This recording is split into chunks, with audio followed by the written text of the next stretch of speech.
सप्ताह 16 में और पाँचवें दिवस में डेमो करना था, डेमो देना था।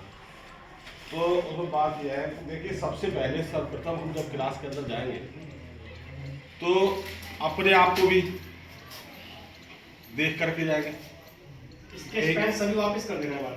देखिए, अपने आप को भी देख करके जाएंगे कि भाई हम किस कंडीशन में है, कैसे है, क्या है। उस हिसाब से आप सब लोग जानते हैं, अध्यापक हैं। क्लास में जाएंगे, फिर क्लास का रूम देखेंगे। उसके अंदर जाने के बाद कि भाई क्लास में बच्चे सारे सुरक्षित बैठे हुए हैं और सब बच्चे हमारी बात को सुनने को तैयार हैं कि नहीं है, ठीक है। फिर हम अपना शिक्षण कार्य शुरू करेंगे। उससे पहले शिक्षण कार्य हो, उससे पहले उनको शिक्षण कार्य के लिए तैयार करेंगे, बच्चों के लिए पहले कि ये राजी भी है पढ़ने को या नहीं है। तो उनकी मनोदशा देखते हुए सर्वप्रथम सबसे पहले कालांश में हम उनको मौखिक भाषा यानी मौखिक भाषा की जानकारी देते हुए कहानी के रूप में हो सकती है, कहानी भी हो सकती है और कविता भी हो सकती है और गतिविधि भी हो सकती है। अब कहानी हमने सुनाई, हमको कुछ पढ़ाना है, तो देखिए मैं कहानी भी सुना रहा हूँ आपको। कहानी थी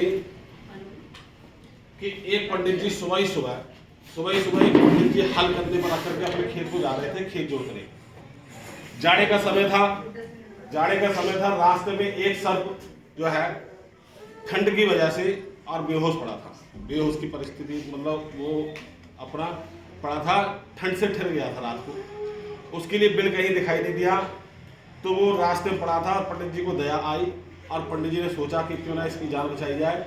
तो उन्होंने अपना हल तो रख दिया रास्ते में और उस सर्प को उठा करके हाथ पर रख लिया और सोचा कि इसको आग दिखा देंगे, थोड़ा इसको सिखा देंगे तो इसमें जान आ जाएगी, चला जाएगा।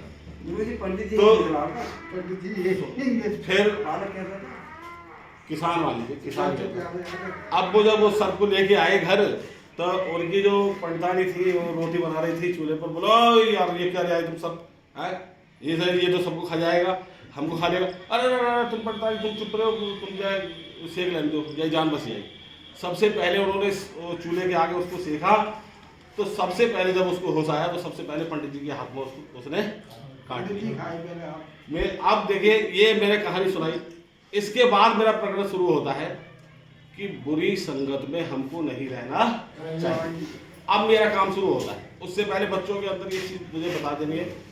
उसके बाद मेरा काम चालू, अब मैं पढ़ाऊंगा। अब मैंने एक कहानी ली है, मेरे पास किताब ली थी, मैं ऐसे बता रहा हूँ आपको। तो एक बार की बात है, एक राहगीर पहले आज ये और शस्त्र चलते हैं, शस्त्र बहुत सारे हैं, लेकिन पहले धनुष्बाण होता था। तो पहले जो लोग जाते थे तो अपने साथ धनुष्बाण लेकर चलते थे। तो वो राहगीर जो था वो धनुष्बाण लेकर के जा रहा था। चलते चलते वो क्लांत हो गया। क्लांत का मतलब है कि थक गया। जब वो थक गया और उसको पसीना आ रहा था, तो पसीना आया तो उसने एक वृक्ष की शरण ली और उस वृक्ष के नीचे अपना गमछा खोल के बिछा के और वो सो गया।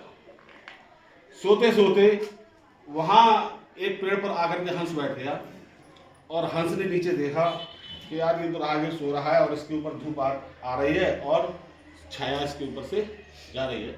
सोते सोते समय बढ़ता गया, फिर उसके ऊपर धूप आने लगी। तो उसने कहा क्यों ना इसको हम पंख फैला के इसकी सहायता कर दें। तो उसने अपने पंख फैला दिए और उसके ऊपर सहायता कर दी, यानी कि छाया कर दी, और वो आराम से सोता रहा। वहां जरा सी थोड़ी सी देर बाद एक कौवा आया और कौवा उसके हंस के पास बैठ करके और उसने अपना साइड लगा करके और उसके ऊपर डीट कर दी। कौवे ने, हंस ने ना तो उससे कुछ कहा और ना उसको भगाया।